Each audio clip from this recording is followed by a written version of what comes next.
बहुत समय पहले भारत में कपिलवस्तु नाम का एक सुंदर राज्य था। वहाँ के राजा शुद्धोधन और रानी महामाया के यहाँ एक पुत्र का जन्म हुआ। उसका नाम सिद्धार्थ रखा गया। ज्योतिषियों ने कहा कि ये बालक या तो बहुत बड़ा राजा बनेगा या फिर महान संत। राजा शुद्धोधन चाहते थे कि सिद्धार्थ एक शक्तिशाली राजा बने, इसलिए उन्होंने उसे हर तरह के दुख से दूर रखा। महल में सुख, संगीत, सुंदर बाग बगीचे और हर आराम की चीज मौजूद थी। सिद्धार्थ को कभी बीमारी, बुढ़ापा या मृत्यु देखने नहीं दी गई। लेकिन एक दिन सिद्धार्थ ने महल से बाहर जाने की इच्छा जताई। बाहर उन्होंने 4 दृश्य देखे। 1 बूढ़ा आदमी, 2 एक बीमार व्यक्ति, 3 एक मृत शरीर, 4 एक साधु। इन दृश्यों ने सिद्धार्थ के मन को झकझोर दिया।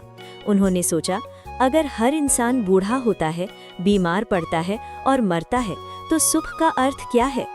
इसी सोच के साथ 29 वर्ष की उम्र में सिद्धार्थ ने राजमहल, पत्नी यशोधरा और पुत्र राहुल को छोड़ दिया। ये त्याग महाभिनिष्क्रमण कहलाता है। वे सत्य की खोज में निकल पड़े। सिद्धार्थ ने कई गुरुओं से शिक्षा ली और कठिन तपस्या की। उन्होंने बहुत कम भोजन किया, लेकिन फिर समझ गए कि अत्यधिक कष्ट भी सही मार्ग नहीं है। तब उन्होंने मध्यम मार्ग अपनाया, न अधिक सुख न अधिक दुख। एक दिन वे बोध गया में पीपल के पेड़ यानी बोधि वृक्ष के नीचे ध्यान करने बैठे और संकल्प लिया कि जब तक सत्य नहीं मिलेगा तब तक नहीं उठेंगे। कई दिनों के गहरे ध्यान के बाद उन्हें ज्ञान प्राप्त हुआ।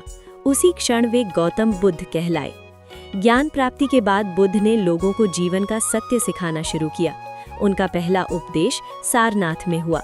उन्होंने बताया, जीवन में दुख है, दुख का कारण इच्छा है। इच्छा समाप्त करने से दुख समाप्त होता है। इसके लिए अष्टांगिक मार्ग अपनाना चाहिए। बुद्ध ने कभी हिंसा नहीं सिखाई।